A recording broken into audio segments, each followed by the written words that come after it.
Tudo bem? Boa noite. Hoje, quinta-feira, 09/09/2021. Quinta-feira, 9 de setembro de 2021, são 18 horas e 12 minutos. Nós estamos, então, pessoal, participando do webinário focado no filme A Campanha contra o Clima. Esse filme foi apresentado agora, né? Então, nós estamos iniciando, parece que é o primeiro webinário, o único webinário dessa quarta mostra da Superintendência de Gestão Ambiental da USP, que foi no qual o filme foi apresentado, porque o filme não era tão longo, né? Só 58 minutos. Um filme muito contundente, bastante interessante, marcante. E eu não vou chamar de polêmico, porque eu não acho polêmico. O referencial aqui não pode considerar polêmico. Mas nós temos muito a discutir sobre esse filme. Nós temos aqui uma pessoa que tem muito a contribuir, que é o pesquisador doutorando Tiago Pires Oliveira. Tudo bem, Milena, tudo bem. Então, pessoal, a gente pede que vocês são muito bem-vindos. Eu vou fazer, antes do Tiago falar, eu vou passar uma vinhetinha que a USP solicita que a gente passe para marcar aqui o evento, né? Marcar uma apresentaçãozinha de uma vinheta muito rapidinha, de 1 minuto, só para vocês. Tá aqui, a vinhetinha do nosso evento, a quarta mostra. Estamos na 10ª mostra Ecofalante, né? Quando o mundo presencial, a gente espera que logo retorne a diversos cinemas de São Paulo e depois do Brasil, era sensacional, temática socioambiental. Eu acho muito interessante, muito importante a mostra Ecofalante. Já está na 10ª edição. Na USP está na 4ª edição, nessa relação tão legal que a USP mantém, que a Ecofalante mantém com a USP. Então, vou passar para vocês agora a vinhetinha do nosso evento.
Mais gente chegando, Luiz chegando agora. E para a gente iniciar mesmo, só falta para atender as solicitações que a USP me fez para a realização desse evento tão importante, né? Tenho que ler aqui para vocês uma chamadinha, né? Então, vocês são todas e todos muito bem-vindos ao webinário. Eu criei esse título assim numa correria antes de ver o filme, inclusive há umas 2 semanas, muito mais que isso, 4 semanas, um mês, né? Negacionismo climático e suas deletérias consequências. Esse é o título do nosso webinário, com base no importante filme A Campanha contra o Clima, um filme, uma coprodução de 5 países europeus, lançado no ano passado, realizado pela Escola de Artes, Ciências e Humanidades, né, a unidade que está sediando esse evento, a Escola de Artes, Ciências e Humanidades, a EASH USP, ou USP Leste, que é outro campus, outra unidade, outro campi aqui da Universidade de São Paulo, na cidade de São Paulo. Tem a cidade universitária, o Butantã, e temos aqui a USP Leste, a EASH USP, em parceria com a Superintendência de Gestão Ambiental da USP, a SGA USP. Esse evento compõe a programação da 4ª Mostra Ecofalante da USP e a Agenda 2030, fruto de um acordo educacional entre a Universidade de São Paulo, via a Superintendência de Gestão Ambiental, e a organização da sociedade civil Ecofalante. Para a composição deste webinário, nós nos baseamos no filme A Campanha contra o Clima, a fim de estimular uma reflexão, diversas reflexões, tá, pessoal? Sobre os 17 Objetivos de Desenvolvimento Sustentável da Agenda 2030. Ressaltamos que as ODS, que são abordadas de uma forma mais evidente no filme A Campanha contra o Clima, evidentemente são a ODS 13, né? Ação contra a mudança climática, ação global contra a mudança do clima, e, claro, indiretamente muitos outros ODS, mas eu abordo aqui, eu cito aqui, por exemplo, o ODS 7, né? Energia acessível, sustentável para todos, né? E, então, convidamos todos vocês para que nós participemos agora desse debate, né? E eu quero, dando sequência a esse nosso início desse debate, eu chamo, antes de eu comentar sobre o Tiago, né? Que é Tiago, quero me apresentar, meu nome é André Felipe Simões, eu sou professor da USP há cerca de 13 anos, concursado e tudo mais. Sou engenheiro metalúrgico de formação, com mestrado na área de ciências materiais e doutorado e pós-doutorado na área de planejamento energético. Doutorado lá na COP UFRJ e o pós-doutorado na Unicamp. Então, tenho muitas experiências de trabalho na área de energia e meio ambiente, mas particularmente energia e mudança do clima. Até pouco tempo vim representando o governo do Brasil nas conferências das partes, da Convenção Quadro das Nações Unidas sobre Mudança do Clima, mas mais recentemente, desde que assumiu o atual governo brasileiro, os acadêmicos, de uma forma geral, não têm podido participar de uma forma mais livre como negociadores, tão somente como observadores. Como nós vivemos num país com poucos investimentos, cada vez menos para pesquisa, infelizmente, esperamos que isso mude, não faz sentido eu pedir recurso para a Universidade de São Paulo para participar como observador, porque o observador interfere muito pouco nas negociações multilaterais focadas no enfrentamento das mudanças climáticas, tanto no contexto da adaptação, quanto no contexto da mitigação às mudanças climáticas. O filme é muito contundente e eu queria dizer o seguinte, a gente está realizando esse evento sem que ninguém tenha pedido para mim ou para o Tiago, olha, vocês vão ganhar tal coisa. Quer dizer, a gente faz esses nossos trabalhos aqui porque nós acreditamos na justiça social, econômica e ambiental. Não estou ganhando nenhum pontinho aqui no meu currículo, ou não sei nem se tem diploma ou certificado.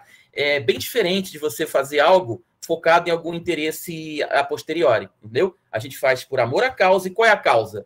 Um mundo justo, igual, fraterno para todos. Todos quem? Antrópico, a visão antrópica? Não, a visão biocêntrica, na qual estão inseridos um ser humano tem que ter o mesmo respeito, a mesma existência, possibilidade de existir do que qualquer ser vivo da natureza, né? Qualquer ser do ser do reino vegetal, do reino animal, tá? Então é por paixão, por verdade que a gente está aqui, por respeito à ciência, por uma ciência voltada para a dignidade humana, para a qualificação, para tornar a vida de todas as pessoas justa, nessa curta passagem que é a existência humana, nessa fugaz existência. Sejamos equânimes.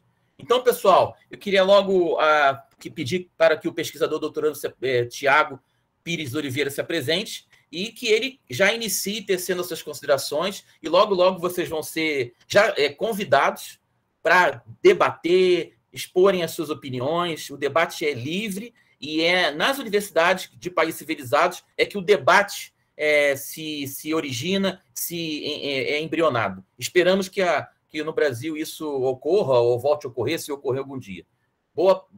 Tiago, a palavra é sua, queridíssimo colega de sessão. Boa noite a todas, todos.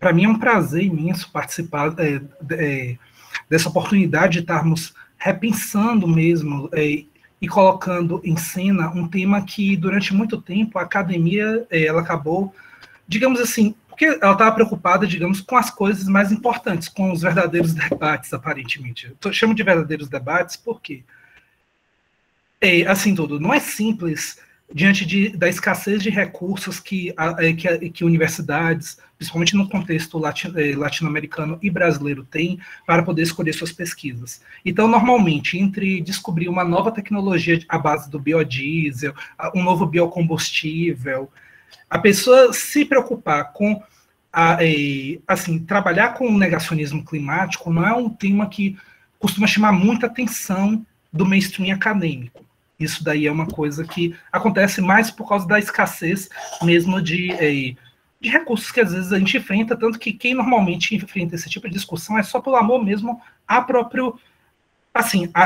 ao conhecimento. No caso específico que nós estamos lidando, o negacionismo climático, ele saltou principalmente a cena no debate brasileiro até às 19 horas, né? Perfeito, professor André. Então ele salta ao debate brasileiro, principalmente, ele vem à tona, ganha corpo perante o público de 2018 para cá. Que, assim, que a gente começa a perceber os riscos do que o negacionismo climático ele começa a ganhar corpo, assim, através do discurso que vai ganhar, que começa a ganhar de determinadas pessoas que ninguém imaginava que estavam à margem da esfera pública, ainda que participando de uma forma ou outra, mas que, de repente, elas são deslocadas para o centro da esfera. Então, a partir disso, o negacionismo climático ganha um destaque no cenário ambiental. No caso específico, esse tema é uma coisa curiosa, professor André. Agora eu vou me apresentar um pouco por que eu me interessei por estudar negacionismo climático. E eu vim parar na USP. Eu sou baiano, fiz minha graduação e meu mestrado na Universidade Federal da Bahia. Minha graduação foi em Direito, porém meu mestrado já foi uma abordagem, apesar de ser formalmente no Direito, mas meu objeto de estudo foi na linha de pesquisa de relações sociais e novos direitos. Então, a abordagem do direito que eu já fazia é conectada com questões sociais e tudo, mas nesse viés mais interdisciplinar, ainda que formalmente meu título fosse jurídico. Tanto que eu pesquisei na minha dissertação de mestrado o quê? A legitimidade democrática do CONAMA para criar normas ambientais, onde eu justamente faço uma defesa de uma maior radicalização do CONAMA. Eu não preciso dizer que, quando eu vejo minha dissertação, eu tenho vontade de pegar ela, assim, tudo, e bater em algumas pessoas. Eu sei que não é muito acadêmico essa fala, esse posicionamento, mas, assim, eu já era crítico do CONAMA, porque eu queria uma maior, assim, nós precisávamos radicalizar mais democratizar mais esse instrumento de democracia participativa, que é o CONAMA, e o que é que nós observamos? O total retrocesso e a indiferença da sociedade com relação a isso. Então, é o seguinte, e essa passividade me causou uma perplexidade em 2018 da sociedade, por que as pessoas estavam aceitando isso. Então, nesse afã de tentar, de tentar descobrir o que estava a ver essa visão toda, eu fui lembrando um pouco minha atuação. Além dessa parte acadêmica, professor André, eu também tinha uma atuação profissional em políticas ambientais. Eu fui conselheiro titular do CONAMA, do Conselho Nacional do Meio Ambiente, representando o Ministério da Justiça durante o primeiro mandato do governo da presidenta Dilma Rousseff, onde foi de 2012 a 2014, que eu fui membro do CONAMA. Atuação importante. Sim. Também cheguei a ser assessor jurídico de colegiados ambientais em esfera local, além de participar de ONGs ambientalistas lá na Bahia e tudo. Enfim, então, o que acontece? Nesse afã todo, fui vasculhando na memória, conversando, dialogando com muitas pessoas, para poder justamente tentar compreender onde é que estaria essa questão.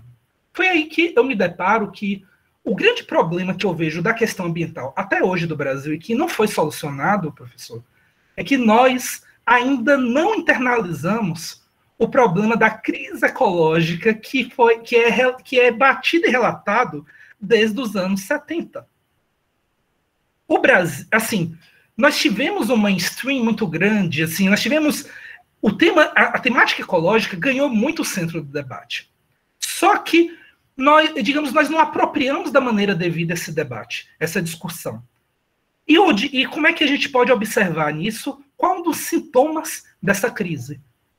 E que eu peguei como um caso prático, um objeto para poder estudar e como funciona isso. O melhor exemplo ideal para observar isso seria um exemplo um pouco mais extravagante, vamos dizer assim.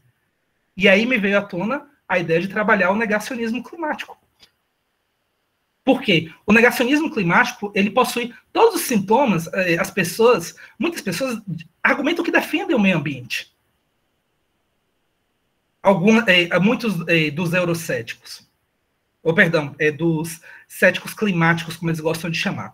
Mas não é, eles não são, mas essa expressão cético-climático é até uma expressão equivocada à luz do ceticismo. Porque quando nós fazemos uma genealogia epistemológica do ceticismo, o máximo que poderíamos compreender os artifícios retóricos que são usados estariam no âmbito do pseudo-ceticismo. Porque o ceticismo ele não trabalha com falácias argumentativas. Você não trabalha com uma dúvida falaciosa. E isso tá muito, isso você verifica nitidamente nos discursos que são veiculados. Por exemplo, como é que o Myron Ebel abre o filme? Qual é a afirmação dele que ele diz que é ciência básica? Que o aumento de níveis de dióxido de carbono na atmosfera faz bem para os sistemas ecológicos globais. Então, nesse afã, para poder analisar agora, já adentrando no filme, professor, eu gostaria de pedir para poder compartilhar uma pequena apresentação de 7 lâminas, muito curta, sobre 5 pontos que eu considerei fundamentais desse filme. Com licença, gente, vou compartilhar. Por favor, Thiago, por favor. Hein, pessoal, eu estou aqui comentando aqui no chat. O nosso pesquisador Thiago está apresentando a sua fala, vai fazer uma apresentação agora com slides. Vocês fiquem à vontade para anotar perguntas, para estimular debate, comentários, para que eu e o Thiago eventualmente respondamos, e vocês fiquem à vontade para entrar também no debate, né? Mas agora vamos aqui acompanhar. Thiago. Perfeito. Fica à vontade. A gente não está vendo ainda o conteúdo. A gente tá... Não. Então, vou já viu que está compartilhando tela. Mas novamente que... Sabe como é que é, né? Vai lá naquele... Você vai no tela... Você vai no tela inteira, né? Uhum. Tela inteira, você clica em cima e aí depois todo mundo vai ver a tela. Oi, Thiago Ramos, bem-vindo. Thiago, beleza. Oi, e agora deu certo?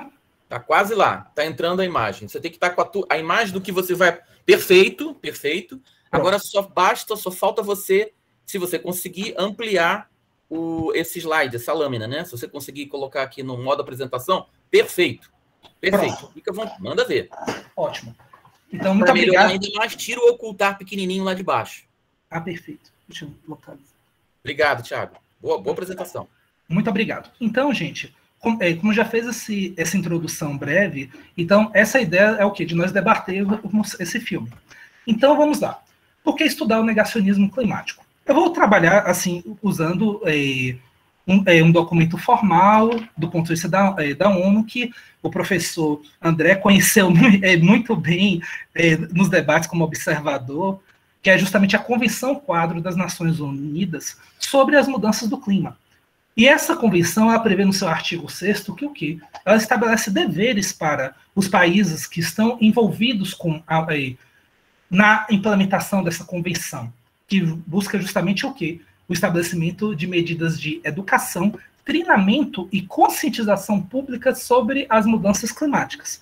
Então, assim, poderíamos até fazer uma crítica sobre uma educação especializada, uma educação climática, uma especialidade da educação ambiental, focada só em questões climáticas. Eu acho que essa visão hiperespecializada, eu sou um pouco crítico.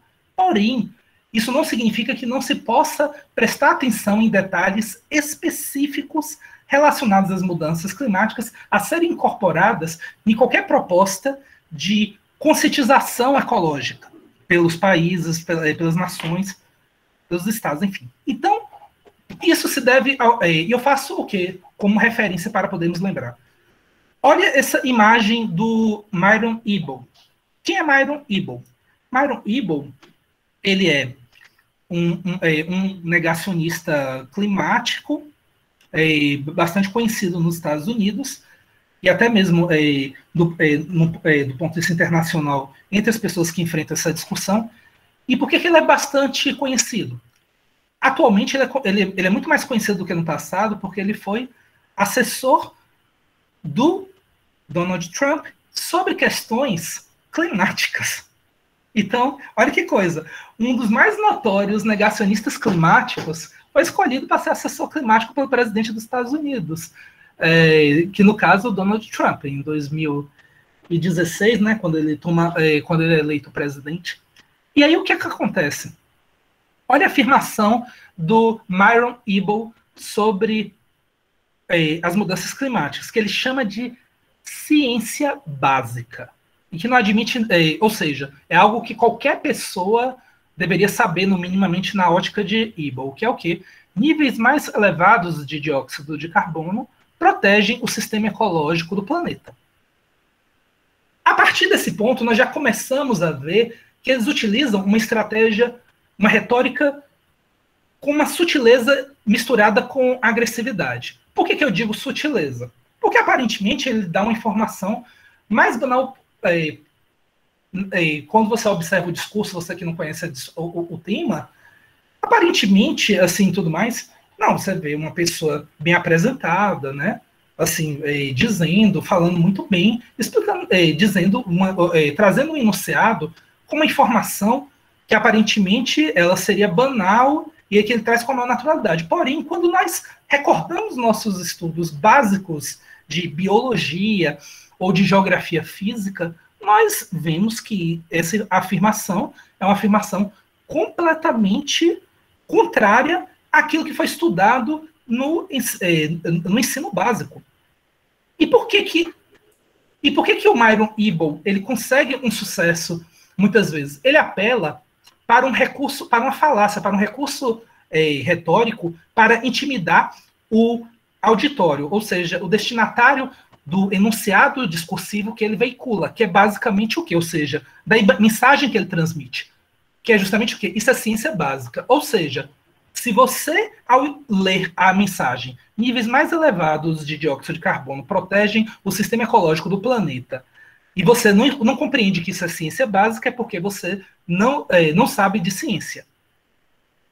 Olha o artifício estratégico que usa. Então, assim, para aquelas pessoas que não lembram, não recordam do que estudou em biologia, em geografia física, no ensino médio, eu não estou nem falando de um geógrafo profissional, de um biólogo, de um cientista, mas estou falando mesmo o conhecimento de ensino médio que compõe a nossa base curricular brasileira, aqui que é o público que está participando desse debate.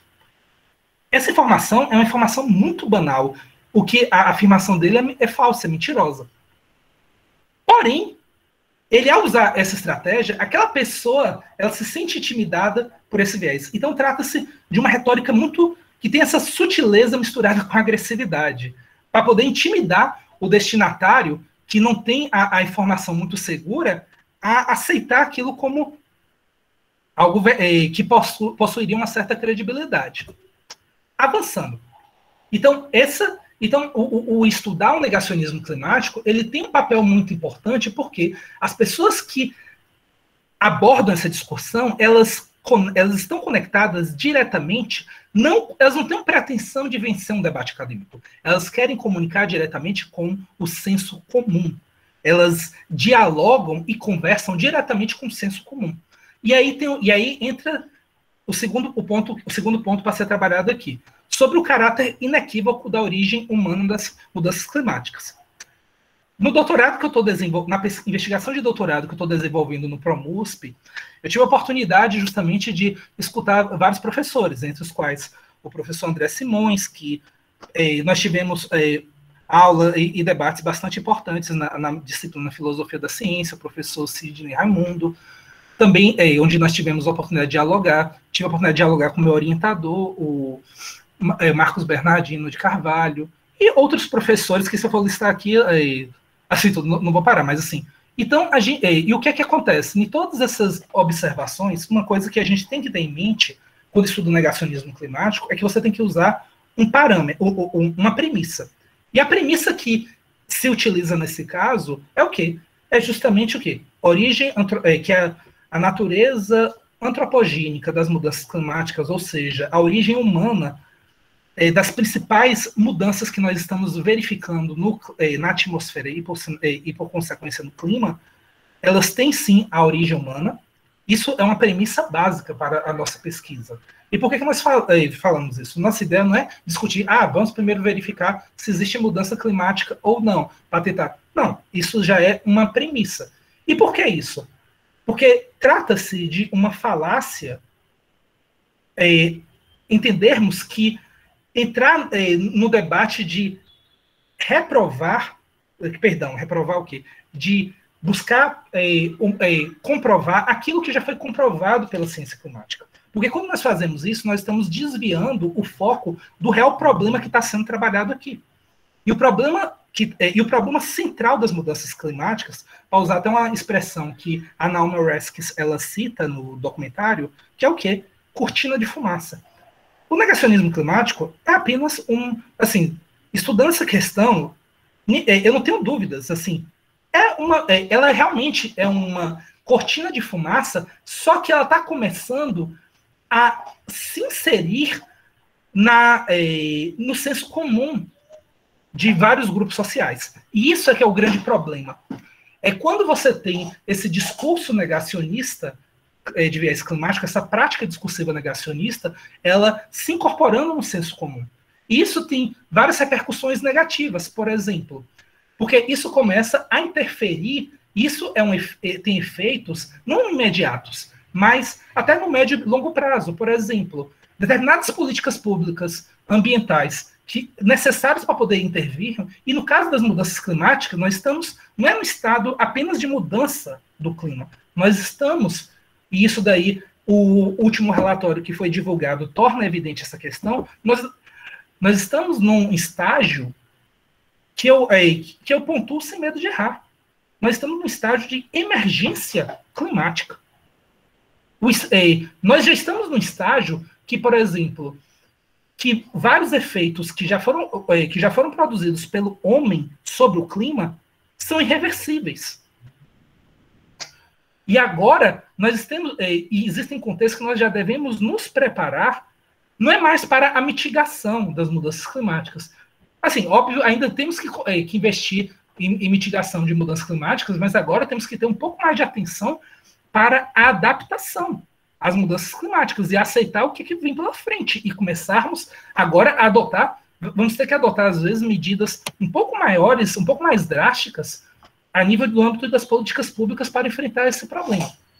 Mas nós tivemos a oportunidade de fazer isso, de corrigir essa discussão, que é o que o filme tenta trabalhar aqui, ao trazer a fala produzida na audiência pública no Senado americano pelo cientista James Hansen, da NASA, quando ele, justamente o quê? Ele explica que, com base nos resultados da pesquisa dele, que são inequívocas a origem humana das mudanças climáticas. E, gente, nós não estamos falando de qualquer coisa, não é de um mero argumento de autoridade, porque é a NASA. Não, a gente não está falando de gente que foi plantar feijão no espaço e vende travesseiro. Não, a gente está falando de gente que é pesquisador profissional ligado aos laboratórios, do que há de maior investimento financeiro e tecnológico para o desenvolvimento de uma pesquisa, que foi o caso desse pesquisador.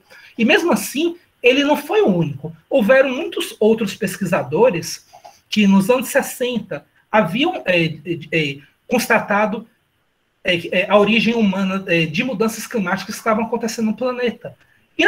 E o mais bizarro, as próprias companhias petrolíferas, antes dessa declaração do James Hansen, eles já sabiam da existência da natureza, da ocorrência das mudanças climáticas. E não somente disso, e da própria origem humana. Enfim, a fala do Hansen é bastante importante porque, a partir dela, nós vamos verificar a comunidade internacional sensibilizada por isso. Os Estados Unidos incorporam um pouco essa discussão, mas nem tanto, porque nós estamos falando do quê? Governo Reagan. O Reagan, por exemplo, ele não é mostrado no documentário. E por que ele não é mostrado? Por um motivo bem simples. Ele não era uma pessoa tão simpática à questão ambiental. Ele era um dos presidentes que tinha uma agenda de intervenção mínima do Estado em qualquer aspecto econômico. Perfeito, Thiago, perfeito, excelente colocação. Então, aquele negócio, o Reagan, ele não avançou nada, mas ele não trouxe nenhuma, como é que eu posso dizer? Porque já tínhamos nos Estados Unidos, em momentos anteriores, alguns instrumentos ambientais tinham sido criados, mas o Reagan, ele não conseguiu retroceder tanto, mas ele não avançou. Então ele meio que estacionou a questão ambiental, para não afetar os interesses econômicos, porque ele era ligado a uma agenda neoliberal. Note que até a Margaret Thatcher aparece no documentário. Até a Margaret Thatcher. Exatamente, mas eu tenho um ponto sobre isso, sobre essa questão, sobre o pai do George Bush e a Thatcher aparecendo. Aí vamos lá. Mas em 1988 vamos ter então o quê? A criação de duas instituições importantíssimas que vão conferir uma maior solidez para esses estudos envolvendo as mudanças climáticas, que é a Organização Meteorológica Mundial e o Painel Internacional de Mudanças Climáticas, conhecido pela sigla inglesa IPCC. Então, o que acontece? Nós temos, a partir disso, braços internacionais que estão começando a tecer, a costurar uma cooperação internacional. Inclusive, no final dos anos 80, vamos ter instrumentos internacionais que vão conseguir, de uma forma pioneira e até hoje nunca vista antes, que é o quê? O banimento do CFC, que teve efeitos super positivos para não piorar o estado de coisas, ao interferir justamente no buraco da camada de ozônio.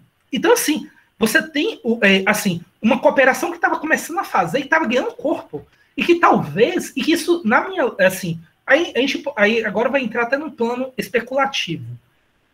Que até o próprio filme ele cita isso, essa especulação faz sentido, porque será que essa cooperação, desenvolvendo de maneira tão bem sucedida nas mudanças climáticas, não poderia caminhar para outras questões? É uma pergunta que eu já jogo no ar para vocês segurarem para o nosso debatezinho. Aí voltando. Só que o que é que acontece?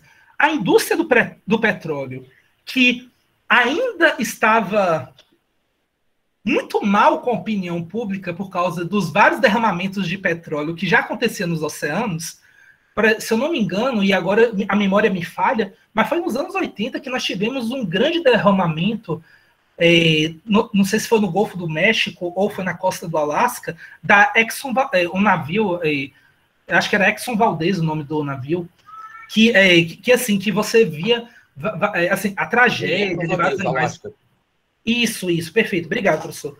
Então, assim, se nós lembrarmos, por exemplo, dessas questões, então, assim, a indústria do petróleo, ela estava, assim, já destruindo fisicamente do meio. Ela já tinha uma visão muito ruim, assim. E o que é que acontece?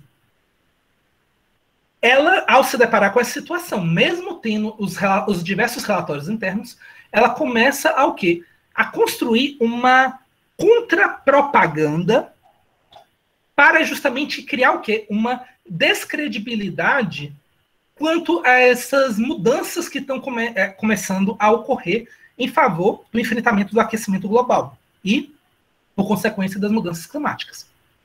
E aí entra em cena o quê, pessoal?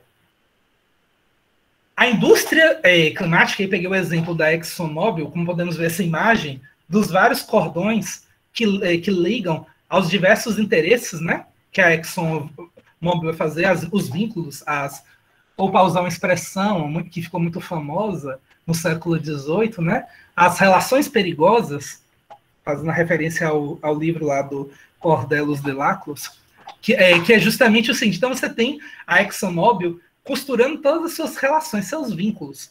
Para o quê? Diante desse caso, mesmo ela tendo esse conhecimento, ela vai fazer o quê? Vai fazer uma contrapropaganda ao adotar uma publicidade contrária a essas descobertas científicas e vai começar também ao quê? Além de fazer a sua propaganda institucional no início contrária a isso, vai financiar think tanks e teóricos negacionistas do clima. E ela começa a investir, então, o seu dinheiro com viés para trabalhar essa opinião pública, onde vamos ter, entrando em cena nisso, que a campanha bem-sucedida da indústria do tabaco de atrasar por décadas o combate, digamos assim, o combate à produção de legislação que busque justamente combater os efeitos nocivos do consumo de cigarro. E aí, o que é que acontece?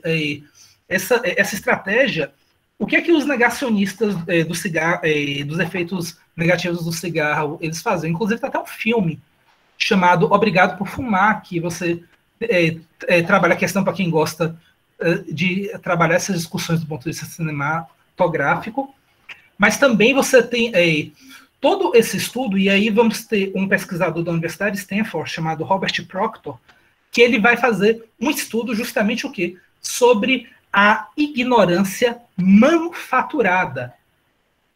O que é ignorância manufaturada? Que é até um conceito que eu trabalho na minha tese, e que espero breve estar defendendo e estar compartilhando com vocês. É justamente o quê? Um conceito baseado na proposta teórica do Robert Proctor, chamado agnotologia, onde ele trabalha o quê? Com uma fabricação de uma ignorância dirigida intencionalmente para trabalhar justamente o quê? Para trabalhar uma espécie de desconscientização, me perdoe o neologismo, das pessoas, ao justamente criar, movimentar o senso comum das pessoas para elas assimilarem uma dúvida que não seria uma dúvida, a dúvida tradicional, mas uma dúvida, muitas vezes, baseada em falácias, em argumentos simplesmente mentirosos, ou distorções de dúvidas existentes no campo da ciência, porque a ciência não é um campo dogmático, ou seja, não é como a teologia, que a teologia ela é considerada um campo, do ponto de vista filosófico, associado aos conhecimentos de um viés dogmático, ou seja, um conhecimento muitas vezes imposto, onde o questionamento muitas vezes costuma ter uma esfera muito reduzida, porque você tem determinados axiomas e premissas que amarram muito. É diferente de um campo mais reflexivo, como você tem, por exemplo, como é a ciência tradicional. Então, por exemplo, a teologia ela tem esse viés mais dogmático. Então, assim, o que acontece? Na dúvida, que é a natureza das ciências, é a dúvida, o que é que você faz? Você trabalha uma dúvida de uma maneira manipulada para que as pessoas,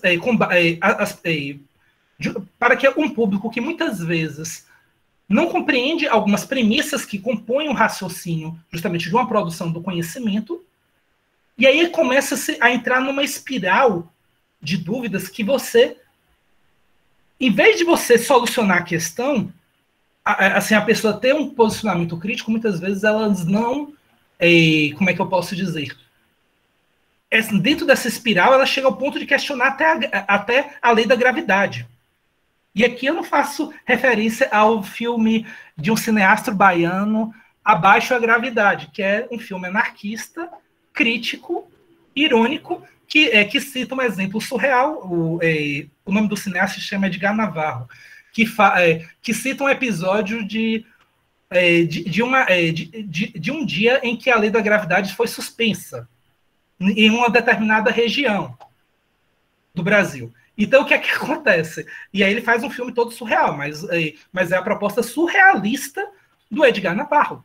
Só que qual é o problema desses think tanks e teóricos negacionismo? É que aquilo que seria meramente que estaria no âmbito de um surrealismo, a pessoa vender como se fosse algo natural. E nessa espiral você começa a questionar tudo. E você se conecta com um conjunto de produções que são teóricas, que são associadas ao que o pessoal chama de teorias da conspiração. Então, você acaba entrando num arcabouço nesse ciclo de dúvidas que é interminável, onde você começa a questionar tudo e tudo mais. E isso acaba entrando naquilo que já estudiosos da filosofia da ciência, divulgadores da ciência como Carl Sagan, e até filósofos propriamente ditos, epistemólogos, chamam de pseudo-ceticismo, que é o falso ceticismo. Aí, feita essa pontuação, o que acontece? Então, nós temos o Big Coal, que é essa indústria petrolífera, fazendo o quê? Incentivando toda essa contra-propaganda, mas, por outro lado, temos o quê? Depois que, apesar de fazer uma publicidade negativa no iniciozinho da discussão, a Exxon, todas as indústrias petrolíferas, e um exemplo delas é a Exxon, começam a fazer uma nova publicidade, que é o quê? Onde ela incorpora um discurso de apoio às tecnologias verdes. E isso daí está associado ao quê? Porque nós temos um aumento maior da regulação ambiental. A regulação ambiental dos anos 90 é muito diferente da regulação ambiental dos anos 2000, quando, por exemplo, a questão do protocolo de Kyoto veio à tona, no final dos anos 90 e início dos anos 2000. Então, é muito diferente, por exemplo. Você tem um incremento da legislação ambiental. Para vocês terem ideia, os crimes ambientais... Nós passamos a punir como crime ambiental a poluição e outras práticas nocivas ao meio ambiente em 1998. Então, você tem nos anos 90 e primeira década dos anos 2000 um reforço muito grande da legislação ambiental. Então, as empresas, como uma estratégia fruto do próprio capitalismo, elas precisam veicular uma imagem positiva. E aí entra-se vários recursos como sustentabilidade, o lindo discurso da sustentabilidade, o discurso de responsabilidade social corporativa e esses conceitos, e essas expressões muito bonitinhas. E aí há todo um discurso a favor de tecnologia verde e tudo mais, que você vê essas indústrias incorporando isso e trabalhando como o discurso oficial das empresas. Porém, elas começam, a pretexto de financiar as ciências ambientais, elas começam o quê?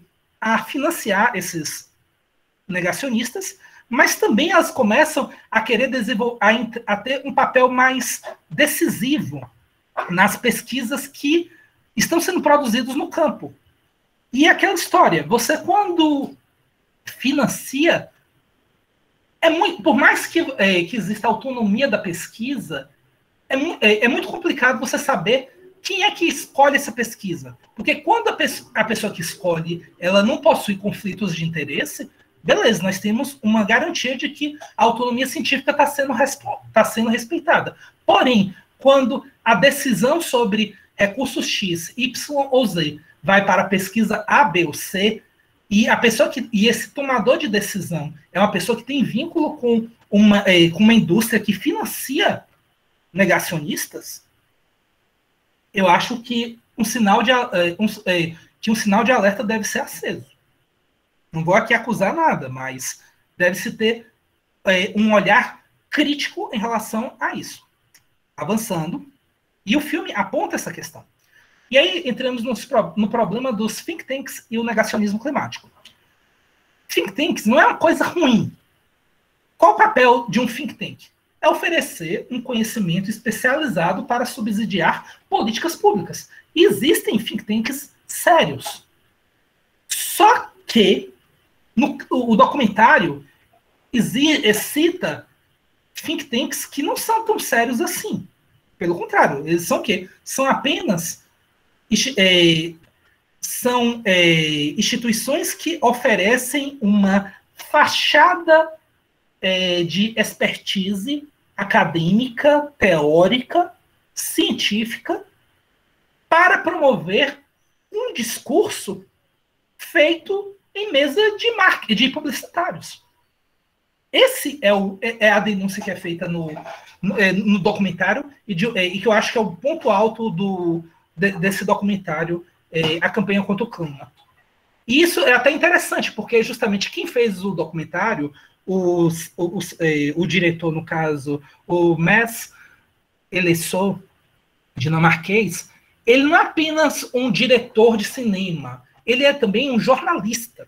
E ele é um jornalista conhecido por fazer vários documentários críticos, inclusive, a sistema econômico. Ele tem um documentário, por exemplo, bastante interessante, quem tiver a oportunidade de vê-lo. Eu vou ser sincero, só assisti por causa para apresentar, assim que eu tive contato, que foi justamente o quê? Um documentário sobre crianças soldados que são recrutadas por empresas que oferecem serviços de mercenários para proteger grandes corporações e até mesmo participar de guerras. E você está falando e os mercenários em questão, eles tinham sido recrutados dentro de crianças soldados. Então, assim, o Mes Eleçor, ele tem uma visão interessante para um dinamarquês, até porque a Dinamarca deu como um dos grandes legados para a discussão da mudança climática o Bjørn Lomborg, que é justamente um dos céticos, um dos autodenominados céticos climáticos famosos, ao discutir a questão com base sobre uma ótica estatística. E assim, é muito engraçado, porque o Bjørn Lomborg realmente é uma pessoa que gosta muito de números. Mas enfim, aí voltando. Então, a partir desse ponto, os think tanks, eles serviram na prática como um pretexto para atrasar a regulação climática. E ela contribuiu para isso, para várias coisas. Por exemplo, a decisão de um presidente americano saindo do protocolo de Kyoto, que era um documento que buscava colocar em efetividade a Convenção Quadro de Mudanças do Clima, que eu citei antes.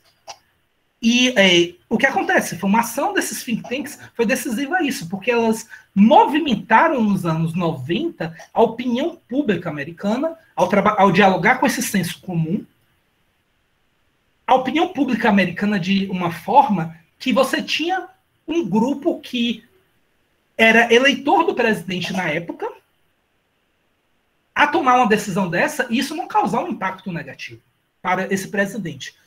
E que ainda foi beneficiado por outros eventos e tudo mais envolvendo terrorismo, que eu não vou entrar aqui no ponto. E aí, o que acontece? O think tanks, e aí uma pergunta que eu também coloco para nosso debate. Será que não está na hora de nós pensarmos sobre essa questão envolvendo o lobby? Nos Estados Unidos, eles têm uma legislação disso e que, pelo que eu vejo, não consegue atender a essas necessidades. Mas isso também se deve a algumas especificidades da própria lógica como opera o capitalismo americano. E a própria visão que a opinião pública, que o senso comum americano tem com relação ao capitalismo. No caso brasileiro, nós não temos nenhuma regulação do lobby. Então, quem quiser implantar think tanks, e nós temos, inclusive, think tanks que têm proposta de difundir negacionismo climático implantados no Brasil, e que a gente não tem como mensurar o impacto deles, porque é diferente dos Estados Unidos, por exemplo. Por que nós conseguimos saber tanta informação? Esse documentário teve acesso a tantas informações sobre esses think tanks. Porque você tem um conjunto de regulações que consegue meio que controlar e inibir essa situação. Só que no Brasil, nós não temos esse controle do lobby de uma maneira tão organizadas, são sistematizadas. Então, assim, por exemplo, se você tem uma empresa ligada a produtores de soja, dando dinheiro para um negacionista, para um professor aposentado, negacionista notório, não vou dizer que nomes, porque eu não estou a fim de querer dar debate, mas o professor André, com certeza, já sabe quem é a pessoa. Infelizmente, sei. Assim, a Folha de São Paulo relatou isso que eu estou falando aqui.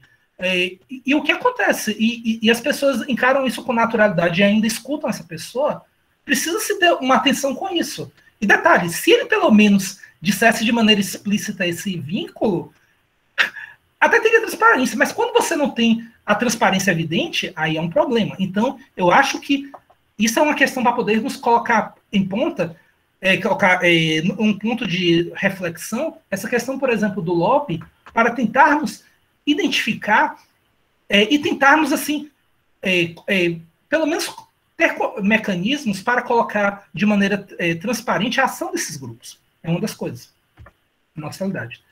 E aí, feito esse ponto, deixa eu me ver, pronto. E aí chega a questão das críticas finais que eu gostaria de fazer aqui.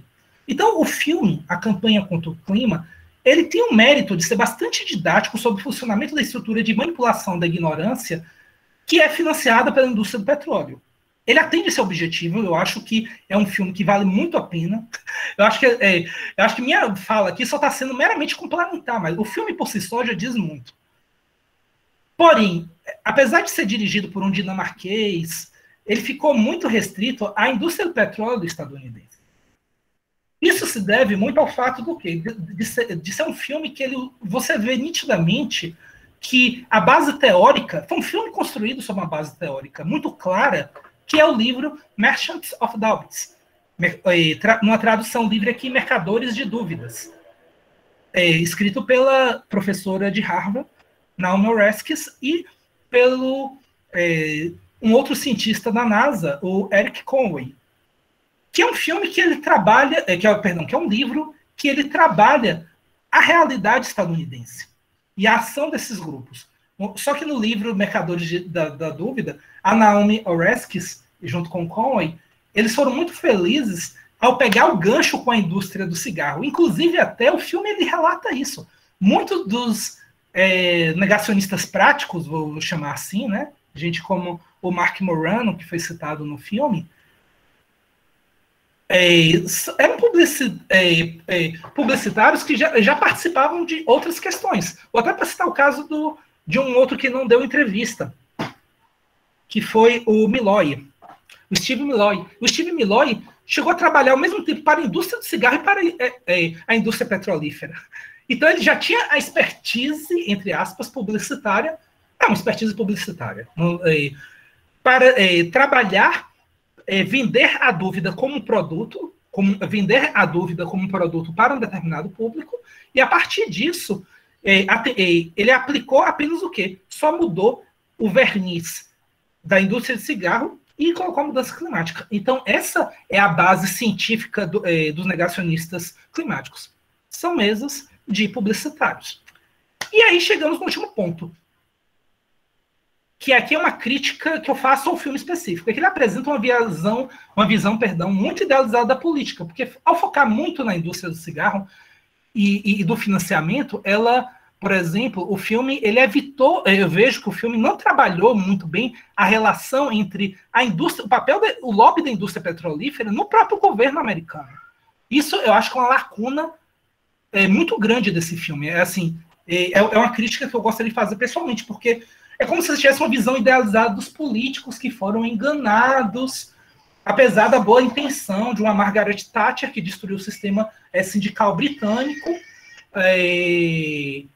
com suas políticas neoliberais, ou então o próprio pai do George Bush, né?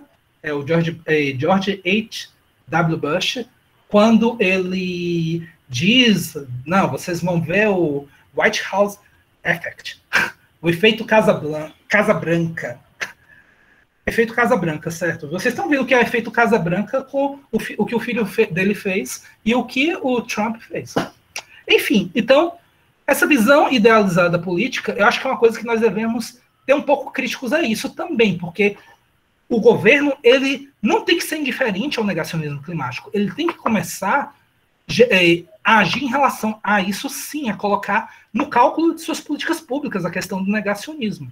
E uma das formas disso, na minha opinião, é o quê? É com o aumento de recursos públicos para combater para promover todos os parâmetros previstos nos tratados internacionais, mas também na legislação brasileira. O Brasil tem uma política nacional de mudanças do clima, que foi promulgada em dezembro de 2009. E o que é que a gente observa, gente? É que se nós pegarmos, só para pegar um exemplo hipotético, os recursos que foram destinados para o Fundo Nacional de Mudanças Climáticas no ano de 2011 e comparar com o ano de 2021, vocês ficam chocados. Os valores foram reduzidos, se eu não me engano, a 1/20. Vocês têm ideia do que é isso? Sendo que as mudanças climáticas de 2011 para 2021 se tornaram cada vez mais sérias e graves. Então, feito essa abordagem, eu quero pedir desculpas que eu já passei do meu tempo e agradecer a todos. Espera aí. Bom, agradecer a todos por me escutar. E nós aqui temos de agradecer muito a tua palestra, tá bom? Você contribuiu muito, certamente. Agradeço demais. Tiago, você está aí? Eu tô. É porque eu tô vendo que tá diferente aqui a câmera. Mas eu tô te vendo, tô vendo a tua carinha aqui, pelo menos. Tá? Tô, mas você está me vendo? Então, deixa eu ver agora se eu tô vendo você, tô vendo todo mundo. Obrigado, José. Análise fílmica, como o nosso querido José Matheus está falando. Pessoal, a gente está aberto para o debate. Assim, temos algumas colocações aqui muito interessantes já, né? E eu peço também, eu exorto-os a comentarem oralmente, dialogarem conosco, aqui comigo, com o Tiago. Eu queria comentar, lembrei de uma historinha muito rápida para contar, pessoal. Eu estava, em 2017, eu estava lá representando o Brasil, né? E a USP, né? Eu falo sempre da USP, e falo também da Escola de Artes e Ciências e Humanidades. Obrigado você, Júlio Bastos. Muito obrigado pela presença, todas e todos que estão conosco. E, Tiago, e pessoal, eu estava lá, fiz uma palestra lá, uma palestra no contexto oficial, foi muito desafiante, né? Porque eu estava muito cansado, eu quase que não consegui chegar para o horário, porque, enfim, voo, trem, não sei o que e tal. A minha palestra era no meu primeiro dia de participação na COP, e eu vinha do Brasil, enfim, tudo bem. Demorou muito, mas cheguei a tempo de respirar um pouco, beber uma água e conseguir palestrar. Mas nesse dia que eu palestrei, isso em 2017, na COP 23, na cidade de Bonn, na Alemanha. Até tinha uma delegação pequenininha da USP, né? Na COP de 24, eu vi um ou outro colega em Katowice, na Polônia, os recursos já diminuindo para pesquisa no Brasil, que é lamentável, é muito triste. Mas nesse dia, Tiago, havia sido lançado o Brown Report, relatório marrom. Esse relatório marrom, pessoal, enquanto eu estava lá palestrando e outros colegas e tal, no pavilhão Brasil, no pavilhão da Alemanha, no pavilhão da ONU e tal, causou muita angústia, muito desespero e muita revolta nos cientistas que são claramente financiados pela indústria. Eu vou além, sabe, Tiago? A indústria dos combustíveis fósseis, porque o financiamento para carvão mineral é gigantesco. Então, se a gente somar hoje carvão mineral, petróleo e gás natural, que é a matriz energética mundial central, nos últimos 40, 50 anos, a gente fala muito em energia renovável, alguma coisa tem acontecido, mas não mudou nada estruturalmente. A matriz energética mundial, cerca de 80%, 85%, hoje 84%, nos últimos 40 anos, ela é centrada, ela é composta pela soma de carvão mineral, petróleo e gás natural. Fala-se muito e a mudança é sutil. Então, nesse dia, Tiago e pessoal, depois da minha palestra, eu apresentei alguns números, deu tempo ainda de eu ouvir alguns números, checar, né, a veracidade, era um relatório muito consistente. Por exemplo, dando conta que o Brasil é o segundo país do mundo que mais subsidia a indústria petrolífera. Depois, a primeiro lugar, a Arábia Saudita, numa concorrência muito desleal com outras indústrias e tudo mais.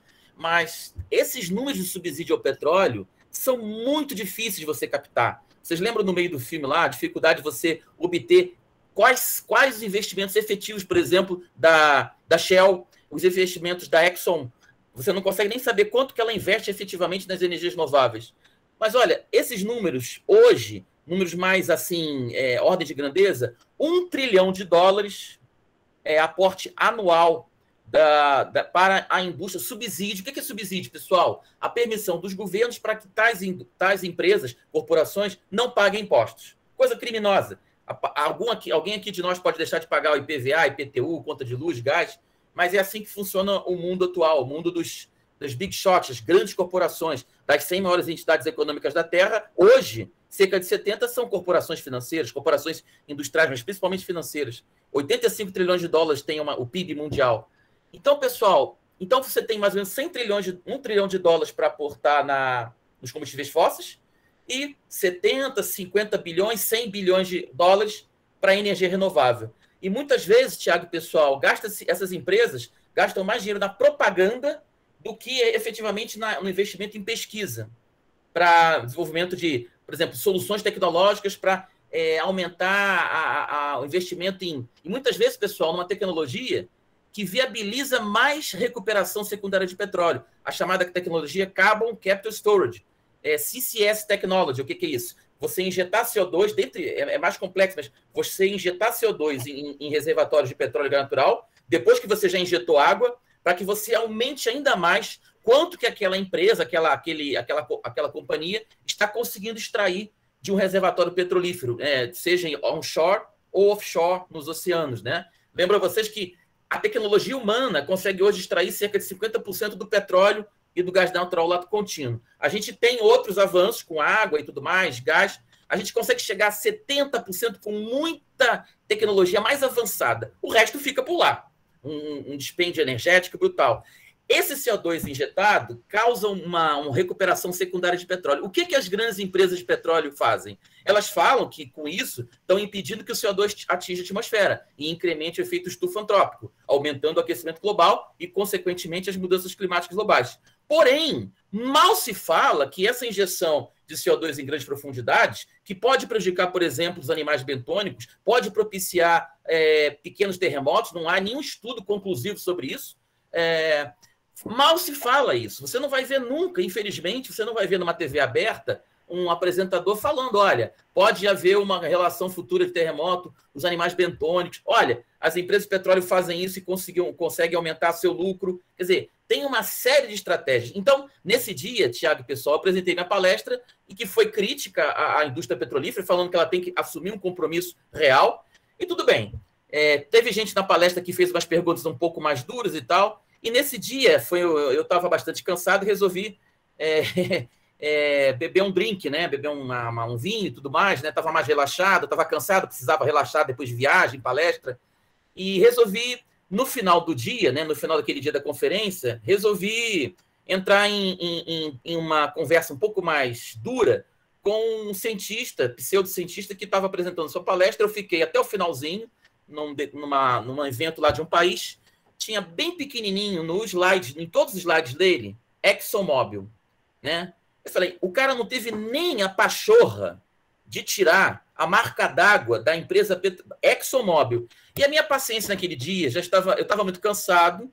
Eu sou uma pessoa que não bebe, eu bebo só socialmente, realmente não sou ligado à bebida, até porque eu gosto de ficar bêbado. Então, é muito perigoso ficar bêbado fora de casa, eu não curto ficar bêbado, eu não tenho muito saco para bebida. Eu gosto até do sabor hoje do vinho. Mas naquele dia eu bebi um pouquinho demais. Mas nada de perder o controle, eu não sou trouxa no outro país. Então, pessoal, eu cheguei junto do colega. Eu falei, eu e ele, eu resolvi, I'd like to talk with you. A gente conversou no canto. É de uma falta de respeito, de ética, são vendilhões dos tempos, né? Então, uma coisa é o negacionista pago, que tem consciência. Vocês viram a fala do CEO da British Petroleum, a cafajestagem daquele senhor.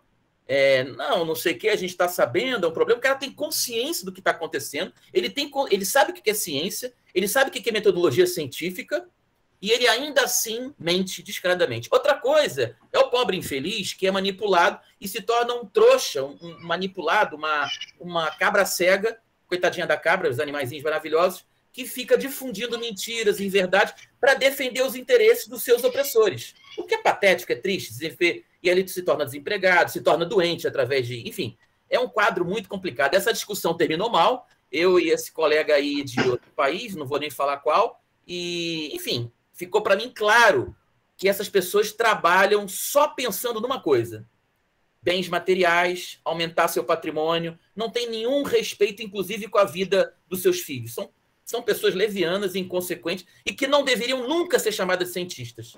Eu não gosto, nem concordo desse alcunha, esse termo cientista negacionista, cientista cético, porque são canalhas, tá certo? São canalhas porque eles sabem o que é ciência, sabem o que é método científico e se vendem por dinheiro. Isso não é ciência. Ciência, para mim, Galileu Galilei, Nicolau Copérnico, Johannes Kepler, o grande Giordano Bruno, queimado na fogueira da Inquisição, porque ele sabia da verdade, foi queimado aos 52 anos, um grande matemático, um gênio, Dr. Sigmund Freud, e outros tantos cientistas da área de ciências sociais, Karl Marx, e outros grandes cientistas, Isaac Newton, Albert Einstein, ciência é isso. Então, pessoal, a gente abre aqui para o debate. Tiago, sua palestra foi maravilhosa, muito obrigado. Pessoal, temos muitas falas aqui no chat, mas alguém quer comentar, alguém quer falar, polemizar para o bem, né? Quer dizer, fazer pegadinha não, né? A gente está um pouco cansado de pegadinha. Pessoal, já que ninguém está falando, Tiago, no vídeo, no filme, é um excelente filme, fala assim, o cientista ele é mais acabrunhado, ele é mais assim, ele é mais na dele.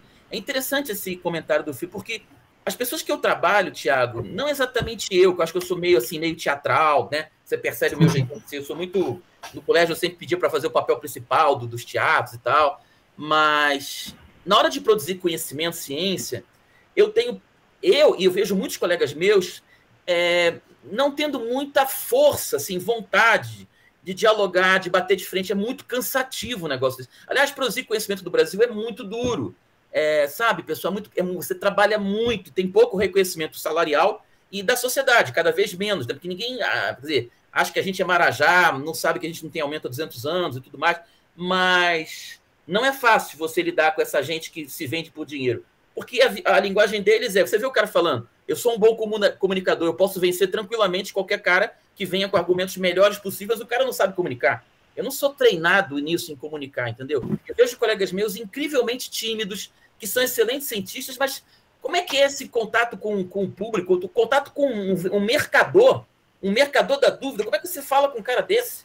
Esses caras ficam o dia inteiro treinando isso nas universidades da Cafajestagem, que se aprende aí em qualquer lugar, inclusive universidades, entendeu? Então, eu estou vendo o nosso querido Tiago Ramos aí abriu a câmera. Quer comentar algo, Tiago? Primeiramente, estão escutando? Claramente. Quando eu entrei, desculpa, perdão pelo atraso, o senhor André me cumprimentou e estava com problema aqui no áudio, não pude responder, logo em seguida Tiago entrou falando, parabenizar Tiago pela brilhante fala, desculpe aí não ter entrado antes, foi bem puxado hoje, prazer em conhecê-lo, André, um abraço a todos. Primeiramente eu gostaria de, o link vem puxando para uma vertente a nível internacional, como o meio ambiente ele é tão amplo, eu acho que eu vou puxar um pouco mais e restringir isso para o Brasil, tá? Para que a gente possa interligar algumas coisas, porque é muito atual no Brasil ainda hoje algumas coisas para que a gente esteja falando de negacionismo climático. É algo até perplexo, né?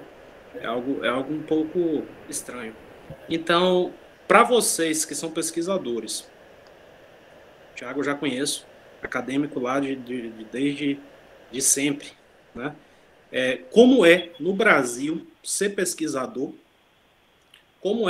De onde vocês tiram forças para isso? Parabenizá-los por isso, para quem também não teve a oportunidade de falar, que esteja aí também, sinta-se parabenizado. Tenho meu apreço total por isso e sair dessa vertente de pesquisa e conseguir chegar a um patamar de que o Brasil precisa hoje de representatividade. Não seria esse, talvez, uma saída para a população? Porque, pelo que eu vejo, pesquisador no Brasil é mal visto. A gente chegou ao ponto de ter os pesquisadores não como aliados. A gente viu isso no Covid, né? Então, o contraditório para a pesquisa no Brasil é inimigo, infelizmente. Então, eu gostaria de deixar essa inquietação minha, agradecer muito pela oportunidade, né, de estar aqui e deixar aí para vocês a resposta. Belíssima pergunta filosofal. Eu passo para o Tiago, claro. Muito obrigado, André. O outro Tiago, eu conheço, ele é baiano, E vou te dizer até uma curiosidade, assim, eu me sinto até lisonjeado de ele estar assistindo, porque ele foi candidato a vice-prefeito pelo PT de uma prefeitura no interior da Bahia. Então, assim, então o que acontece? Ele é uma pessoa ligada ao movimento agroecológico na cidade dele, ligada à questão ambiental. E, assim... Faz acontecer, né, Thiago? Isso. Aí eu compartilhei tudo mais para o pessoal lá e tudo, e fico feliz de ele ter... Porque a academia é isso, o nosso conhecimento não é apenas para ficar preso numa torre de marfim.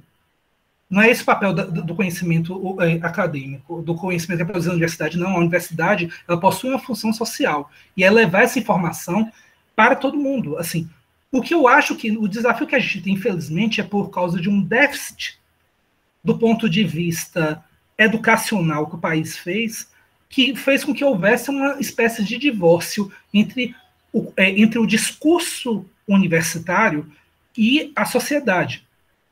E isso foi explorado, e esse déficit, eu digo divórcio entre aspas, assim, mas infelizmente o que acontece? Existe um abismo que a gente pode até avaliar do ponto de vista sociológico também, tem algumas questões envolvendo isso, mas que faz com que as pessoas tenham a falsa impressão de que a universidade ela é algo distanciado, mas não. Mas a universidade está buscando dialogar com a sociedade. Só que é muitas barreiras que se enfrenta. E o pesquisador, ele faz um esforço hercúleo sem ser um semideus. E aí, como é que nós observamos isso? É aquela história, essa amostra mesmo aqui. Eu estou fazendo... eu sou pesquisador, doutorado, tal, isso, aquilo, outro. Mas, assim, você tem muitas limitações de recursos da própria universidade. Eu mesmo, todos os livros que eu compro, é porque foi meu trabalho, a parte que me permitiu, assim, meu trabalho, já vou adiantar, um trabalho da minha formação jurídica que me permitiu, faço um inventário aqui, um negócio aqui, consigo um dinheiro, uma assessoria tal. Eu não atuo nem com a área ambiental, atualmente, para poder não ter conflito de interesses com a pesquisa que eu faço. Foi uma opção minha pessoal. Para daqui a pouco o pessoal, você é advogado ambientalista, está querendo fazer marketing. Eu não estou André, imagina assim, eu estou mexendo, às vezes eu mexo com coisas que não tem nada a ver, de dívida de banco. Um negócio que eu detesto, até tudo, mas eu trabalho para poder o quê? Para financiar a minha pesquisa. Porque a universidade, infelizmente, as universidades, elas sofrem, não existe essa compreensão da importância do financiamento delas. Então, Thiago, uma resposta que eu posso dizer é o seguinte, é que a gente faz realmente, pesquisador no Brasil, ele tem um elemento motivacional interno muito forte, porém, a gente temos que pensar em políticas públicas de ciência e tecnologia sérias para contemplar as universidades. As universidades, elas têm uma função social que não somente nessa difusão do conhecimento que a gente está fazendo aqui, mas o próprio conhecimento que a universidade ela faz, ela repercute na sociedade diretamente. Inclusive, os atores econômicos no país, eles muitas vezes capturam o conhecimento produzido na universidade e empregam no processo produtivo delas e não devolvem um centavo para a universidade. E, às vezes, alguns desses atores econômicos ainda ganham subsídios do Estado, não pagam imposto e ainda capturam o conhecimento que é produzido pela universidade quando não captura o próprio pesquisador. Porque, assim, você tem, por exemplo, o caso do professor André Felipe, que é engenheiro mecânico, doutor em planejamento energético. Ele tem toda uma expertise, por exemplo, que ele poderia estar à frente de uma Exxon, ser capturado por um agente econômico. E, no entanto, ele fez uma opção nobre, na minha opinião. Um segundo, porque você me mencionou, eu preciso ampliar isso aí. Você está falando que é belo. Assim, tudo. Assim, é nobre quando você tem um profissional tão qualificado, tão preparado, que, ao invés de ir para o caminho de empresas que precisam de um conhecimento dele, não, ele entrega isso para uma universidade pública.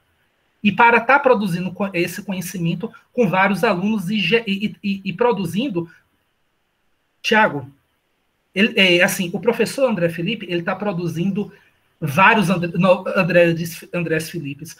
Aqui nessa sala, você vai ver os futuros doutores, pessoas que vão estar influenciando na produção da ciência do Brasil, das políticas públicas, e até mesmo, assim, e essa toda ação, eu acho até, assim, tem um elemento pessoal que só o professor, que André, ele sabe. Eu vou até já começar, vou tirar o professor André, porque eu já estou me sentindo um pouco à vontade aqui. Então, é isso que eu tenho para falar, mas a gente precisa realmente pensarmos nas políticas públicas para que as universidades elas possam ir muito mais além. E aí eu faço o contraponto até com a fala da Estela Catunda sobre financiamento de universidades. Já aproveitar do chat que ela comentou aqui algo. Obrigado, justamente... Thiago, lugar com a Estela, obrigado. Ela colocou isso, muito importante esse assunto. Isso, que é por isso que eu quero aqui fazer uma defesa assim, intransigente mesmo, da universidade pública. Porque hoje, Tiago, se tem a garantia que a gente não tem uma ingerência nas pesquisas que são feitas na universidade, assim, graças nós temos o nosso financiamento público. Porque aqui é o seguinte, o presidente pode negar o que for, mas a gente não endossa o negacionismo. Seja a Universidade Federal, o estadual, as universidades públicas, elas têm estado numa trincheira do ponto de vista científico no nosso país, e elas, assim, óbvio que é aquela história, eu estou dizendo o grosso, o que é dominante no campo universitário. A maioria dos pesquisadores que eu conheço são pessoas muito sérias e dedicadas. Assim, tanto na Federal da Bahia quanto na USP, a minha casa atual, eu digo, assim, as pessoas com quem eu relaciono são pessoas muito sérias e muito dedicadas. Obviamente, pode haver, porque também a universidade também ela tem um capital simbólico que é importante na sociedade e, eventualmente, a gente topa com um outro professor que se apropria desse capital simbólico para dar palestra, para fazer parte de empresa de palestrantes e está dando palestrante aí, para evento de agronegócio. Mas eu vou evitar dizer nomes, por uma questão de...